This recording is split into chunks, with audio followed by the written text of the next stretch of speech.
வணக்கம் நண்பர்களே, நாம் இன்னைக்கு இந்த வீடியோவில் என்ன ஒரு முக்கியமான தகவலை பற்றி தெரிஞ்சுக்க போகிறோம் அப்படின்னு பார்த்தீங்கன்னா, பிக் பாஸ் தாமரை வந்து தன்னை ஒருத்தர் ஏமாற்றிட்டாங்க, பணத்தை ஏமாற்றிட்டாங்க அப்படின்னு சொல்லிட்டு ஆதி அப்படிங்கிற ஒரு நபரை பற்றி சொல்லியிருந்தாங்க. அது மட்டும் இல்லாமல் அவரால் நீங்கள் யாராவது பாதிக்கப்பட்டிருந்தீங்களாலோ இல்லை பணத்தை பறி கொடுத்துருந்தாலோ இந்த நம்பருக்கு காண்டாக்ட் பண்ணுங்கள் அப்படிங்கிற மாதிரி டிஸ்பிளேயில் ஒரு நம்பரும் கொடுத்துருந்தாங்க.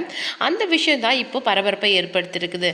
அந்த நபர் வந்து அவங்கள மட்டும் இல்லை, கிட்டத்தட்ட ஒரு 15 பேரை வந்து ஏமாற்றிருக்காரு. அது மட்டும் இல்லாமல் கிட்டத்தட்ட ஒரு 70 லட்சம் கிட்ட அவர் ஏமாத்திருக்காரு. இதில் அவங்க அம்மாவுக்கும் தொடர்பு இருக்குது அப்படிங்கிற மாதிரி ஒரு விஷயம் தான் இன்றைக்கி இணையதளத்தில் பரபரப்பாக போயிட்டுருக்கு. அது மட்டும் கிடையாது, அதை பார்த்த பல பேர் வந்து அவர் தன்னையும் ஏமாற்றிட்டார் அப்படிங்கிற மாதிரி நிறைய செலிபிரிட்டிஸே வந்து சொல்லியிருக்காங்க, சினி செலிபிரிட்டிஸ். அது மட்டும் இல்லாமல் நிறைய வந்து இந்த முக்கியமாக இந்த ஃபோன்பே இந்த மாதிரி மணி டிரான்ஸ்ஃபராக இருக்கிற இந்த இடத்துல பண்ணுறாங்கல்ல, அந்த மாதிரி சில நபர்களும் என்கிட்ட 50,000 25,000 ஏமாற்றிருக்காரு அப்படிங்கிற மாதிரி நிறைய சொல்லியிருக்காங்க. அதுவும் ஒரு மணி டிரான்ஸ்ஃபர் பண்ணுற இடத்துல ஒரு ஊழியர்கிட்ட அவர் பண்ணினது வந்து மிகப்பெரிய துரோகம். அதாவது 1 லட்ச ரூபா ஏமாற்றிட்டு அந்த இடத்த விட்டு அப்படியே போயிட்டாரு. ஒரு 2-3 தடவை கால் பண்ணதுக்கு வந்து நான் ஏதோ பக்கத்தில் தான் இருக்கேன், நான் வந்துடுறேன், ஃப்ரெண்டுக்கு அடிபட்டுருச்சு, ஹாஸ்பிட்டலில் இருக்கான் அப்படின்னு சொல்லியிருக்காரு. ஆனால் அந்த நபர் பதற்றத்தோடு பேசுறது ரொம்பவும் கஷ்டமாக இருந்துச்சு. அந்த ஆடியோ லீக்கேஜ் வந்து எல்லாருக்குமே ரொம்ப ஒரு மாதிரி கஷ்டமாக இருந்தது கேட்குறதுக்கு. ஏன்னா பணத்தை பறி கொடுத்துட்டு நான் வீட்டுக்கு இன்னும் சாப்பிடாம கூட உட்காந்துட்டு இருக்கேன், நீங்கள் என்ன இப்படி சொல்கிறீங்க, அமௌண்ட் இல்லை, நீங்கள் வந்து கொடுக்கணும் இல்லை, நான் உங்கள் மேலே இருக்க நம்பிக்கையில் தான் ட்ரான்ஸ்ஃபர் பண்ணுறேன் அப்படிங்கிற மாதிரி அவர் பேசுனது எல்லாருக்குமே கஷ்டமாக இருக்குது. அதுக்கப்புறம் தான் அவர் ஒரு ஏமாற்று பேர் வழி அப்படிங்கிறது தெரிய ஆரம்பிச்சது. அதுக்கப்புறம் தான் அவரும் சேர்ந்து தாமரை கொடுத்த கம்ப்ளைண்ட்டோட அவரும் வந்து ஆதியை பற்றின கம்ப்ளைண்ட்டை கொடுத்துருக்காரு. ஆனால் ஆதி அப்படிங்கிற பேரில் வந்து அவர் தனக்கு அறிமுகமாகலையா, ஆஜித் அப்படிங்கிற பேரில் அறிமுகமாயிருக்காரா. இந்த மாதிரி போயிட்டுருக்க நேரத்தில் சிறகடிக்க ஆசை சீரியலோட ஹீரோவான வெற்றி வசந்த் இருக்காருல்ல, முத்து அப்படிங்கிற வெற்றி வசந்த், அவர் வந்து என்ன பண்ணியிருக்காருன்னா தன்னையும் இவர் ஏமாத்திட்டாரு. அதாவது சின்ன மருமகள் சீரியல் ஹீரோயினான ஸ்வேதாவோட கணவரான ஆதி அப்படிங்கிறவர் தன்னையும் ஏமாத்திட்டாரு அப்படிங்கிற மாதிரி ஒரு விஷயத்தை இணையதளத்தில் பதிவு பண்ணியிருக்காரு. இன்னைக்கு அதுதான் ரொம்ப வைரலாக போயிட்டுருக்கு. அது மட்டும் இல்லாமல் தாமரையை பற்றியோ தப்பாக பேசியிருக்காருல, அதுக்கு எதிராக வந்து வெற்றி வசந்த் வந்து ஃப்ராடு, உன்னை பற்றி எனக்கு எல்லாமே தெரியும் அப்படிங்கிற மாதிரி ஒரு பதிவை கொடுத்துருக்காரு. அதுதான் இப்போ இணையதளத்தில் ரொம்பவும் வைரலாக போயிட்டுருக்கு. அதை பற்றி தான் நம்ம இந்த வீடியோவில் டீட்டெயிலாக பார்க்க போகிறோம். வீடியோக்குள்ளே போகிறதுக்கு முன்னாடி நீங்கள் நம்ம சேனலுக்கு புதியவராக இருந்தால் மறக்காமல் சிபி ட்ரெண்டிங்கை சப்ஸ்கிரைப் பண்ணி ஃபாலோ பண்ணிக்கோங்க. வாங்க வீடியோக்குள்ளே போகலாம். சிறகடிக்க ஆசை சீரியலோட ஹீரோவாக இருக்கிற முத்து அப்படிங்கிற வெற்றி வசந்த் என்ன பண்ணியிருக்காரு அப்படின்னு சொல்லிட்டு பார்த்தீங்கன்னா, தங்களுக்கு ப்ரொமோஷன் பண்ணி கொடுக்குறேன்னு சொல்லிட்டு ஸ்வேதாவோட கணவர் தனக்கு நண்பராக அறிமுகமானாராம். அவர் எப்படி அறிமுகமானார் அப்படின்னு சொல்லிட்டு பார்த்தீங்கன்னா, சின்ன மருமகள் ஹீரோயினான ஸ்வேதா மூலமாக தான் அறிமுகமாயிருக்காங்க. ஸ்வேதாவும் வைஷ்ணவியும் ஃப்ரெண்ட்ஸு.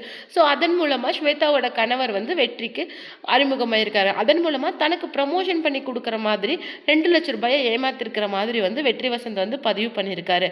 அது மட்டும் இல்லாமல் அதில் வந்து ஸ்வேதாவுக்கும் பங்கு இருக்குது அப்படிங்கிற மாதிரி ஒரு விஷயத்தையும் இன்றைக்கி ஆதி வந்து சொல்லியிருக்காரு. அது மட்டும் இல்லாமல் நான் வந்து ஏமாத்துறேன் அப்படிங்கிற விஷயத்தில் தாமரைக்கும் ஸ்வேதாவுக்கும் பங்கு இருக்குது அப்படிங்கிற மாதிரி ஒரு அதிர்ச்சிகரமான விஷயத்தை அவர் தெரிவிச்சிருக்கிறாரு. அது மட்டும் இல்லாமல் ஒரு பக்கம் இந்த ஏமாற்றுத்தனத்தில் ஸ்வேதாவுக்கு பங்கு இருக்குது அப்படிங்கிற மாதிரியும், இன்னொரு பக்கம் தாமரையோட கேரக்டரை ரொம்ப தப்பாகவும் காமிச்சிருக்கிறாரு. அது மட்டும் இல்லாமல் தாமரையோட இன்ஸ்டாகிராம் அக்கௌண்ட்டையும் அவர் வந்து லாக் பண்ணுறதுக்கு நிறைய முயற்சிகள் எடுத்திருக்கிறதா தாமரை வந்து முன் வச்சிருக்கிறாங்க.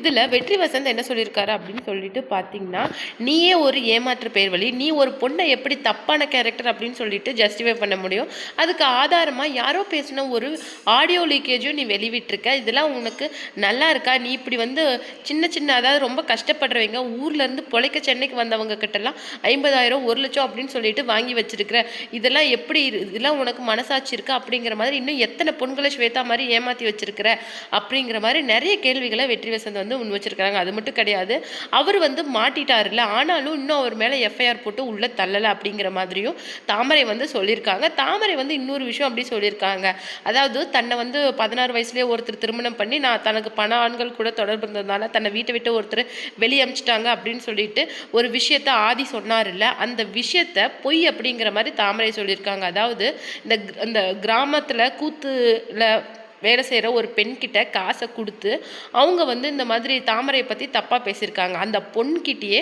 ஸ்ட்ரைட்டாக போய், ஏன்னா அந்த வாய்ஸ் அவங்கள ரெக்கக்னைஸ் பண்ணி அது யார் அப்படிங்கிறத ஐடென்டிஃபை பண்ணி அவங்கக்கிட்டே கேட்டிருக்காங்க. இல்லை வேறு யாரோ ஒருத்தரை பற்றி கேட்டாங்க, நான் அவங்கள பற்றின உண்மையை சொன்னேன், ஆனால் உங்கள் பேர் வச்சு இதை வெளியிடுவாங்க நான் கொஞ்சம் கூட எதிர்பார்க்கலக்கா, நான் இதை எங்கே வேணாலும் வந்து சொல்லுவேன் அப்படிங்கிற மாதிரி அந்த பெண்ணே வந்து டைரெக்டாக தாமரை கிட்ட பேசுகிற அந்த ஆடியோ தான் இப்போ தாமரை வந்து வெளியிட்டிருக்கிறாங்க. ஸோ வந்து ஃபுல் அண்ட் ஃபுல் பார்க்கும்போது ஆதியை பற்றின முழு விஷயங்களும் தெரியுது. அதாவது ஆதியை ஸ்வேதா ஃபேமிலி வந்து அடித்து லேப்டாப் செல்ஃபோன் எல்லாம் பிடுங்கி வச்சுருக்கிறாங்க. அவங்க கிட்டேருந்து தான் பிக் பாஸ் தாமரை வந்து ரெஸ்கியூ பண்ணி தன்னுடைய வீட்டில் வந்து அவருக்கு அடைக்கலம் கொடுத்து வச்சுருந்தாங்க. ஏன்னா அப்போ அவர் தன்கிட்ட கேட்டது என்ன அப்படின்னு பார்த்தீங்கன்னா, எனக்கு போகிறதுக்கு வேறு இடமே இல்லை, எனக்கும் அம்மாவுக்கும் வீடு வாசல் கிடையாது அப்படிங்கிற மாதிரி பேசுனதுனால கொஞ்சம் இறக்கப்பட்டு தம்பி மாதிரி நினச்சி வச்சுருக்குறாங்க.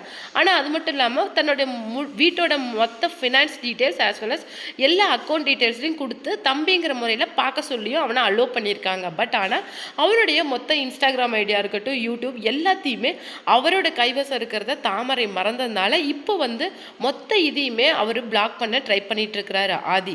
அதில் இன்னொரு முக்கியமான விஷயம் என்ன அப்படின்னு சொல்லிட்டு பார்த்தீங்கன்னா, ஆதி சொன்ன விஷயத்தில் நான் உன்கிட்ட வந்து கெஞ்சி கேட்டு என்ன உன் வீட்டில் தங்க வை சொல்லி கேட்டேன்னா, நீ இன்னும் என்னென்னலாம் வீட்டில் பண்ணிட்டு இருக்கிறேன்னு தெரியுமா, அந்த விஷயத்தெல்லாம் நான் வெளியிட போகிறேன். அது மட்டும் இல்லை, உன்னை பற்றின விஷயங்களையும் ஸ்வேதாவை பற்றின விஷயங்களையும் நான் இன்னும் யார்கிட்டையும் சொல்லாமல் இருக்கிறேன், ஆனால் உங்களை பற்றிலாம் வெளியில் சொன்னால் அப்போ தெரியும் அப்படிங்கிற மாதிரி சொல்லியிருக்காங்க. ஆனால் அதுக்கு ரிப்ளை பண்ண தாமரை என்ன சொல்லியிருக்காங்க அப்படின்னு சொல்லிட்டு பார்த்தீங்கன்னா, பர்சனலை பற்றி தான் நான் பேசணும்னா உன்னை பற்றின எல்லா விஷயங்களையும் நான் ஆரம்பத்துலேருந்தே சொல்லியிருப்பேன், ஆனால் அது எனக்கு தேவை கிடையாது. நீ வந்து உன்னை ஒரு தம்பி மாதிரி நினச்சி நான் என்னுடைய கஷ்ட நஷ்டங்கள் எல்லாமே சொன்னேன், ஆனால் ஒரு சூழ்நிலைன்னு வரும்போது அதை நீ எனக்கே எதிராக கேவலமாக அதை யூஸ் பண்ணியிருக்கிறேன், இப்போவே உன்னுடைய பழிவாங்கிற புத்தி எனக்கு நல்லா தெரிஞ்சு போச்சு அப்படிங்கிற மாதிரி சொல்லியிருக்காங்க. அது மட்டும் கிடையாது, உன்னை பற்றின உண்மைகளை சொல்லணும் அப்படின்னா நான் ஆரம்பத்துலேருந்தே சொல்ல வேண்டியது இருக்கும், ஆனால் அது எனக்கு தேவை கிடையாது.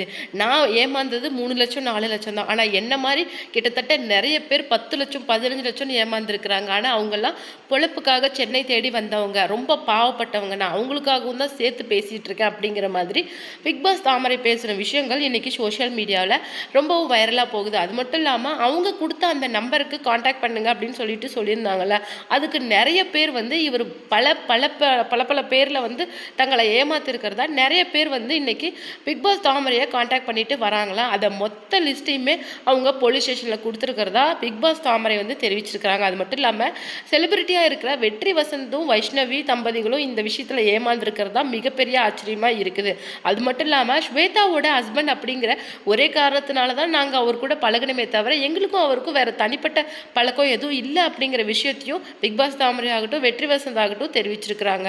நீங்கள் இதை பற்றி என்ன நினைக்கிறீங்க அப்படிங்கிற உங்களுடைய கமெண்ட்டை மறக்காமல் நம்ம கமெண்ட் பாக்ஸில் கொடுத்துருங்க. அது மட்டும் கிடையாது, பிக் பாஸ் தாமரை என்ன பண்ணியிருக்காங்க அப்படின்னு சொல்லிட்டு பார்த்தீங்கன்னா, ரீசெண்டாக அந்த பெண் தனக்கு எதிராக அவள் அப்படிதான் அப்படின்னு சொல்லிட்டு ஒரு ஆடியோ ரிலீஸ் பண்ணாங்கல்ல, அந்த பெண்ணை இப்போ வந்து தாமரை பற்றி தாமரை வந்து வேற அப்படிங்கிற மாதிரி சொல்லியிருக்கிறாங்க. அது மட்டும் கிடையாது, அவர் வந்து கேட்ட பெண் வேற, ஆனால் உங்கள் பேரில் அந்த ஆடியோவை வெளியிட்டிருக்காருக்கா, இதுக்கும் எனக்கும் எந்த சம்மந்தமும் கிடையாது, நான் இதை எந்த போலீஸ் ஸ்டேஷன் கோர்ட்டில் வேணாலும் வந்து சொல்கிறதுக்கு தயாராக இருக்கேன் அப்படிங்கிற மாதிரி அந்த பொண்ணு ஒரு கன்ஃபெஷனை கொடுத்துருக்குறாங்க.